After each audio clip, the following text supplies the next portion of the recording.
There's a hunter on the African plains that doesn't ambush. It doesn't need to. It just picks a target and starts running. And it will not stop. Not when the prey is fast. Not when the prey is bigger. Not when it's been minutes, then longer. It runs until something on four legs simply can't run anymore. No warning. No mercy. Just stamina, and a pack that moves like one mind. They call it the painted wolf. And the way it kills should unsettle you more than any set of teeth. Start with what it is. The African wild dog. Painted dog. Cape hunting dog. Lycaon pictus meaning painted, for the coat no two of them share. It's the largest wild canine in all of Africa. And it's the last of its line. The only living member of the genus Lycaon. Everything else that shared its branch is gone, buried in fossils. This isn't just a strange-looking dog.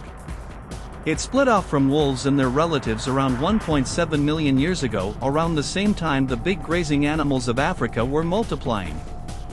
Think about that. As the prey spread out across the plains, this animal was quietly being shaped into the thing that would chase them down. It didn't evolve alongside its prey. It evolved because of it. Look closer, and the whole animal is a weapon aimed at endurance. It has a lean, graceful skeleton, nothing wasted. And it's missing something other dogs have. The first toe, the dew claw, is gone from its front feet. That's not a defect. Losing it lengthens the stride and adds speed. This is a body edited down for one purpose, to run something to death across open ground. Then there are the teeth. Its premolars are the largest, relative to its size, of any living meat-eater except the spotted hyena. On the lower jaw, part of the molar has flattened into a blade for slicing flesh. The back teeth it doesn't need have shrunk away. This is a hypercarnivore. Meat, and almost nothing else. Every part of it points the same direction, toward the chase, and what comes after. Here's the part that should get under your skin. Most predators rely on surprise, the pounce, the split second. Not this one. The wild dog hunts mostly at dawn and dusk, sometimes in full daylight, and it hunts out in the open where the prey can see it coming. It doesn't hide. It captures prey by using stamina and cooperative hunting to exhaust them. Read that again. To exhaust them. The pack fixes on one animal and keeps the pressure on. They work as a unit, cutting angles, taking turns, wearing the target down until its body gives out from sheer exhaustion. For the prey, there's no clean moment of terror and release. There's a long chase where escape stays just barely possible right up until it isn't. What makes it lethal isn't one dog. It's the pack acting as a single thing. And the glue holding that pack together is something almost tender, which somehow makes it stranger.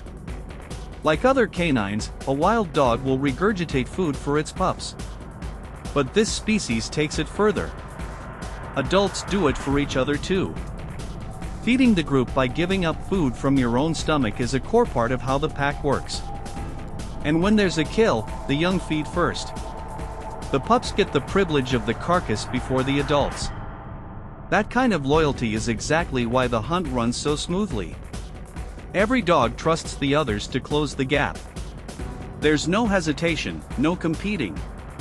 Just a machine of teeth and stamina that shares everything, including the work of the chase. But even a perfect killer has things that want it dead. Out on the same plains are lions and spotted hyenas. The lions will kill wild dogs whenever they get the chance, not always to eat, just to remove a rival. The hyenas play a different game. They're kleptoparasites. They let the dogs do the exhausting work of the hunt, then muscle in and steal the kill. So the painted dog lies caught between two threats, one that wants it gone, and one that wants what it earned. It has to be efficient. It has to feed the pups fast, before something bigger arrives to take the meat and, maybe, a life. The hunter is never really the top of anything. It's just quicker, and it has to stay that way. Now the truth that lands hardest. This animal, this near-perfect endurance predator, shaped over more than 1,000,000 years, is running out of ground. There are an estimated 6,600 adults left. Only about 1,400 of them mature enough to breed. Scattered across 39 separate populations, and the largest of those probably holds fewer than 250 dogs. That's it. They're being squeezed by habitat carved into pieces, by people who kill them, and by disease that can tear through a pack. It's been listed as endangered since 1990. The oldest fossil of its kind is around 200,000 years old, found in a cave in Israel. 200,000 years of being exactly this good at surviving. And it might not outlast us. So sit with the real horror of the painted dog. It isn't the teeth. It isn't even the chase, though the chase is a slow, patient thing with only one ending. It's that we built a creature into the finest endurance hunter Africa ever produced, nature did, and then we started erasing it faster than it could ever run. The animal that never stops chasing is being outrun by fences and rifles and sickness. The most efficient killer on the plain, cornered. And when the last pack goes quiet, there is no other Lycaon waiting to take its place. The line ends. The chase ends. And the silence it leaves behind is ours. If this pulled you in, sit with it a moment longer, then subscribe for more of the uncomfortable truths about the animals that share this planet with us. There are predators out there stranger and darker than the ones you were warned about.